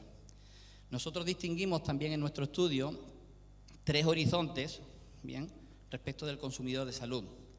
El consumidor conectado, consumidor empoderado y el consumidor con confianza y seguridad. Y hay diferencias relevantes. Creemos que, por ejemplo, hoy día Chile está transitando entre estos 2 horizontes. Hay realidades distintas en el sistema público y en el privado, bien, por supuesto, pero hay diferencias importantes. Un consumidor conectado, solo conectado, es alguien que va a seguir recibiendo una atención fragmentada, bien. Un consumidor fragmentado, bien, vemos que alrededor de las interacciones con ese consumidor existe interoperabilidad, bien, pero con ciertas restricciones. Interoperabilidad normalmente hacia dentro de las distintas organizaciones, no hacia fuera de ellas. Es conectado sí, pero con mi organización. Bien, el foco en las instituciones que están en este nivel de madurez está en gestionar enfermedades. Bien, si lo miramos desde el punto de vista de los prestadores, gestionar enfermedades como un N. Esa es la mayor parte de la situación actual en los prestadores públicos y yo diría que también privados en el país. Hay algunos que están avanzando más hacia acá, donde ya están diseñando modelos de gestión de enfermedades más basados en cohortes, en salud poblacional, donde el tratamiento empieza a ser más de grupo y hacia este último modelo, que es donde ya estamos más hablando de personalización de la salud. No es que este grupo tenga tal patología de cáncer, sino cuál es la particularidad de este paciente en esa patología. Bien. Y esta es la evolución del consumidor, bien, que por supuesto, a la medida que los consumidores de salud van evolucionando por estos estados de madurez, van requiriendo distintas cosas del ecosistema. Bien. Y ahí es donde creemos que se va a transformar el futuro de la salud en los próximos años. En esta evolución va a ser la que va a traccionar realmente en que los distintos actores generen las capacidades. En la bajada local de este futuro de la salud, en Chile, nosotros hicimos un estudio a final del año 2020, en el último trimestre del año 2022, bien, sobre cómo perciben los pacientes y los médicos en Chile este futuro de la salud, bien. Y este estudio refleja insights bien importantes, bien potentes. Entrevistamos 1.000 pacientes y 300 profesionales de la salud, del sector público, sector privado, en todas las regiones en Chile. Es decir, tratamos de sacar una representación, una muestra del país, bien, donde salieron muchos insights, algunos se los compartimos acá, como este primero, bien, que dice que el 66% de los pacientes está de acuerdo con la integración de dispositivos, de wearables, bien, en la monitorización de la salud del paciente en los hogares, bien. El 68% y el 72% de los pacientes y de los médicos manifiestan que la tecnología es capaz de mejorar la eficiencia en los establecimientos. El 62% de los pacientes y el 68% de los médicos cree que la tecnología ayuda a mejorar la calidad de los servicios de salud. Bien. Los profesionales, es decir, los médicos, indican que hoy día es posible que los pacientes realicen 1/3 de sus tratamientos o consultas de manera remota. Bien. Y este último, que es casi el 70% de los profesionales y los pacientes esperan que el uso de la inteligencia artificial para predecir, diagnosticar y prevenir eventos agudos de salud sea práctica estándar en los próximos 5 años. Bien.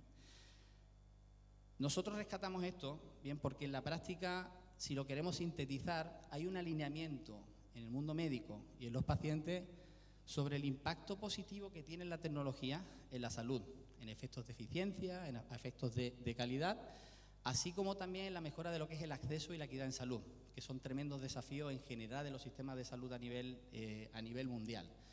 Y otro último punto que creemos que es muy relevante es la confianza hacia los avances tecnológicos en salud. El estudio también rescata otras cosas, hay preocupaciones, por supuesto, preocupaciones sobre la responsabilidad cuando la tecnología tome decisiones o incida a que se tomen decisiones erróneas. ¿Bien? Hay preocupaciones también sobre cómo se explican los beneficios reales de la tecnología en la salud. Normalmente se invierte mucho en la innovación, en generar proyectos, poco en explicar los beneficios, ¿no? Hay ciertas preocupaciones, pero en la práctica lo que rescatamos de ese estudio es que hay, desde nuestro punto de vista, hay momentum, es decir, hay disposición en Chile del mundo médico y del mundo de los pacientes para acelerar el proceso de transformación. Bien, eso es algo, bien, que lamentablemente creemos que la pandemia ha contribuido, lamentablemente o afortunadamente, ha contribuido enormemente, ¿no? Ok, habiéndoles resumido esto, ¿cómo nosotros como Deloitte estamos contribuyendo, bien, a nivel global, a nivel mundial? Nuestro foco como firma es ayudar a las organizaciones a transformarse. Esa es nuestra razón de ser. Transformar los negocios, transformar las tecnologías, transformar las personas para avanzar y mantenerse o liderar el mercado. Ese es nuestro foco. Y tenemos proyectos pues, de todo tipo, desde proyectos mucho más de resolver problemas actuales a proyectos más transformacionales.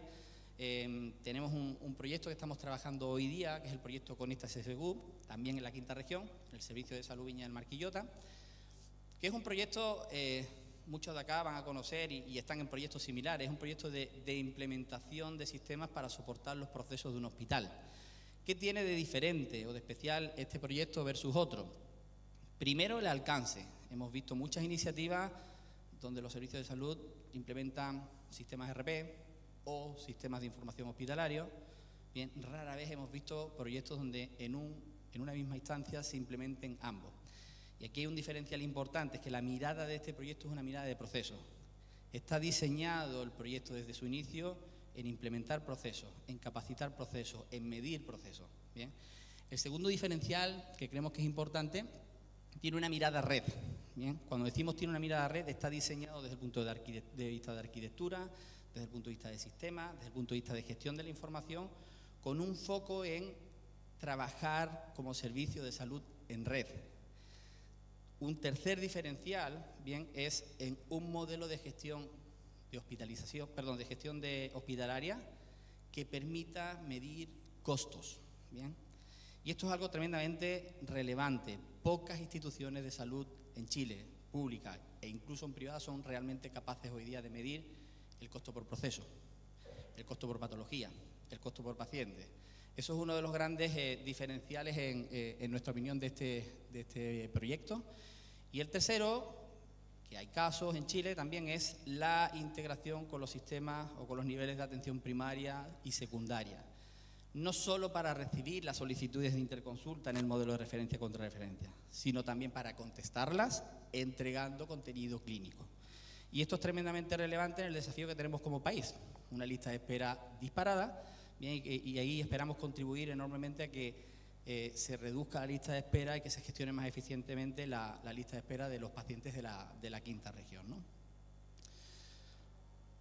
Otros proyectos que estamos haciendo, bien, a nivel global, esto es un activo de Deloitte, es una solución, una plataforma que se llama Deloitte Converge Health, para que se hagan una idea de qué tan importante es para Deloitte la salud.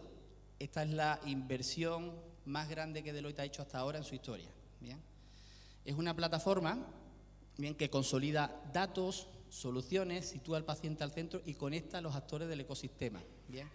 Lo que persigue esta plataforma, si se acuerdan de ese monito que les mostraba antes, de los tres pilares con los 10 arquetipos, lo que persigue esta plataforma es conectar a los actores del ecosistema. Esa es su razón de ser. Y tiene casos de usos súper importantes, por ejemplo, la solución de Miner Suite, que está enfocada en laboratorio farmacéutico, que lo que busca es acelerar los procesos de ensayos clínicos y el proceso de investigación y desarrollo de los laboratorios, tratando de acortar el desarrollo de las terapias para hacerlas más personalizadas, ¿no?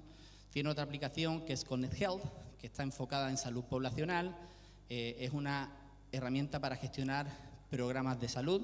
Ahí tenemos casos, por ejemplo, de atención del cáncer en Nueva Zelanda, en Canadá, en la provincia de British Columbia. MyPath, que es una solución para entregar continuidad de cuidado de pacientes en casa. Entonces, esta plataforma en la práctica es una consolidación de todos estos casos de uso que estamos llevando a nivel global. Y si le damos una mirada a Latinoamérica, un proyecto que a mí me encanta, que es el de Clínicas del Azúcar en México, es un proyecto donde Deloitte participó con un concepto que se llama Smart Health Communities. Bien, este concepto de Smart Health Community une tecnología, une ciencias del comportamiento, bien, y une data para tratar de cambiar los comportamientos de las personas. Bien, el foco de Smart Health Community es hacer una intervención por fuera del sistema de salud. Bien, En este caso en particular, lo que hicimos con Clínicas del Azúcar es, a través de tecnología, analizando la data y con este concepto del cambio de comportamiento, con empujoncitos, de estos que recibimos hoy todos los días en las apps, lograr reducir los eventos de descompensación de pacientes diabéticos, ¿no? Y acá se han alcanzado resultados bien relevantes. Bien, nosotros, por ejemplo, logramos reducir entre un 204% los eventos adversos en estas clínicas. Bien. Y estos son algunos de los ejemplos que como firma estamos empujando a nivel local, global y demás, ¿no? A nosotros, como decía al inicio, nos estamos viendo un eslogan, hablaba Humberto hace un momento del eslogan. El eslogan de Deloitte es impactos que importan. Bien, nosotros tenemos hoy día un foco total en el propósito. No se trata solo de tener una empresa que crezca, que sea sustentable, que entregue trabajo a las personas. Se trata de generar impacto en la gente. ¿Bien? Y esa es la razón por la que estamos en esta industria y por la que estamos realmente agradecidos de haber sido invitados a este evento y con la que esperamos seguir contribuyendo al país. Eso, muchas gracias.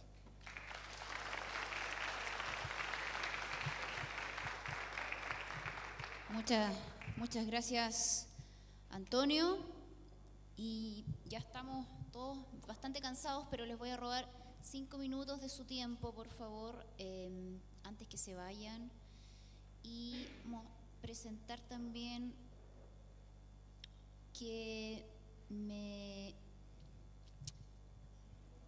un aviso de utilidad pública que me dieron acá. Tenemos a la Armada de Chile está organizando un desafío también de innovación, así que quería mostrarles la PPT que me habían pasado, pero la veo para que los emprendedores ahí entusiasmados que quieran postular pudiesen hacerlo, ¿ya? Y por otro lado, entonces invito a Enzo, el grupo de Enzo, que en 5 minutos nos cuente bien el desafío que quiere invitar a otras empresas, otros emprendedores que ellos tienen para que puedan trabajar en conjunto.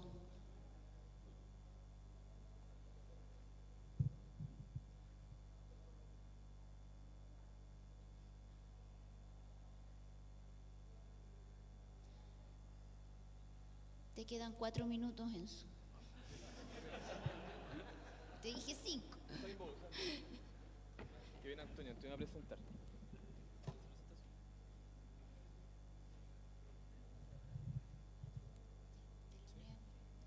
Bueno, buenas tardes, gracias por el tiempo. Me quedan 3 minutos y medio, vamos a hacerlo lo más breve posible. Vengo con Antonio González también, que es, me presento en Enzo Ávila, del laboratorio Grunenthal. Ahí también mi compañero Antonio González, que venimos a presentar una solución, pero esta solución viene acompañada también de un desafío para todos los asistentes o quienes pueden presentarnos la solución a este desafío. Mientras por este tiempo nos va a dar 30 segundos cada vez que se demore en presentar. Bien. Sí, la presentación. Por ahí viene, Ahí sí. Brevemente, Antonio, por favor, tome más. Muchas gracias por la paciencia. ¿Tú me vas pasando la lámina? Mi nombre es Antonio González, soy gerente de producto del laboratorio Grunenthal. Grunenthal es la siguiente. Grunenthal es una compañía multinacional, farmacéutica, que se dedica al desarrollo de innovaciones terapéuticas para el alivio del dolor. Principalmente ese es nuestro foco. Estamos hace más de 40 años en Chile, la siguiente. Y tenemos presencia principalmente en Europa, Estados Unidos y Latinoamérica. Dale. En términos de mercado, en Latinoamérica y en Chile somos líderes en innovaciones terapéuticas para el alivio del dolor. Somos segundo en Europa y sexto a nivel mundial. Nuestras oficinas están ubicadas en la Rotonda Quilín, para los que ubican en Santiago, y básicamente nos dedicamos al alivio, al manejo del dolor, pero también tenemos la otra, donde están todas las áreas terapéuticas. También tenemos soluciones terapéuticas para salud femenina, sistema nervioso central y diversificados que principalmente muchos de ustedes deben conocer de Vida Max o de Vida, que son tratamientos para las deficiencias de vitamina D o de calcio. Pero nuestro foco, tanto a nivel local como mundial, es el alivio del dolor. Estas son algunos de nuestros medicamentos, que principalmente son opioides, buscando un alivio del dolor del paciente con dolores de tipo crónico o agudo, como también para el dolor neuropático. La siguiente. Dame la siguiente para aprovechar el tiempo. Para presentarles nuestra necesidad, nuestro desafío para los que estén iniciando una startup o que estén desarrollando plataformas digitales. Nosotros prontamente vamos a lanzar en Chile una innovación terapéutica para el alivio del dolor neuropático. Para explicarles muy brevemente lo que es el dolor neuropático, es un daño a nuestro sistema nervioso de distintas etiologías. Las más características son, por ejemplo, las cicatrices dolorosas producto de una operación, un procedimiento quirúrgico, que con el tiempo desarrolla un dolor neuropático, como también los accidentes, los traumas, lesiones musculoesqueléticas, que con el tiempo también van desarrollando un dolor neuropático que es un dolor muy intenso, punzante, lacerante, con hormigueo, que se mantiene a través del tiempo y que imposibilita al paciente desarrollar su vida diaria normalmente. Afecta mucho la calidad de vida del paciente y la funcionalidad del día a día. Algunos ejemplos de ellos son, por lo que les contaba, el dolor neuropático postraumático, el postquirúrgico. Tenemos también el dolor neuropático provocado por los tratamientos de quimioterapia, que producen, como es tan agresivo el tratamiento, producen y mantienen después en el tiempo un dolor neuropático muy incómodo. Y el principal paciente o característico que refleja lo que es el dolor neuropático es el pie diabético doloroso. Los pacientes con diabetes desarrollan en sus manos y en sus pies este ardor, quemazón, corrientes electrizantes que no les permiten caminar y que con el tiempo lamentablemente algunos de ellos sufren una amputación. Ese es el dolor neuropático más característico. También está la neuralgia posherpética, que son para los que han tenido herpes zóster, que se da principalmente en los adultos mayores. Desarrollan con el tiempo también en la parrilla costal un dolor que ni siquiera se pueden colocar las camisas o las poleras, el pijama, la sábana al rozar. Es una calidad de vida muy desmejorada. Este es el perfil de nuestros pacientes. ¿Qué necesitamos nosotros? Es la siguiente, una plataforma digital que nos asegure la adherencia al tratamiento de la innovación terapéutica que vamos a traer. La innovación terapéutica consiste en un parche que va a ir focalizado donde está la lesión, la cicatriz o el ardor o en la neuralgia posherpética o en el pie diabético o en las manos del paciente diabético, pero es una aplicación, es un parche que se va a aplicar cada 3 meses. Entonces el contacto del paciente con su médico y con su siguiente aplicación, que pudiera requerir el paciente 3, 4, 5 aplicaciones en un año, se pierde. Entonces la plataforma digital que necesitamos y la solución que andamos buscando es precisamente tener el contacto del paciente, ya sea a través del médico, a través del cuidador del paciente. Muchos de estos pacientes son personas mayores que tienen algún grado de no independencia y requieren de un cuidador. En fin, generar todo un ambiente en esta plataforma digital que asegure que el paciente se pueda aplicar la siguiente dosis del parche y la tercera y la cuarta y la quinta para lograr un éxito terapéutico. Porque este no es un tratamiento a corto plazo, podemos hablar de un paciente con dolor neuropático en forma permanente o 2 o 3 años de tratamiento. Estamos realizando algunas experiencias en Chile y hemos visto que perdemos al paciente en la segunda aplicación o en la tercera, y eso es perjudicial para el mismo paciente y para el médico y para el entorno del paciente. En definitiva, afecta la calidad de vida del paciente y la funcionalidad.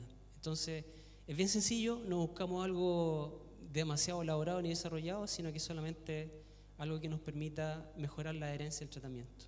Así que la siguiente, les dejo mis contactos, están en la siguiente lámina.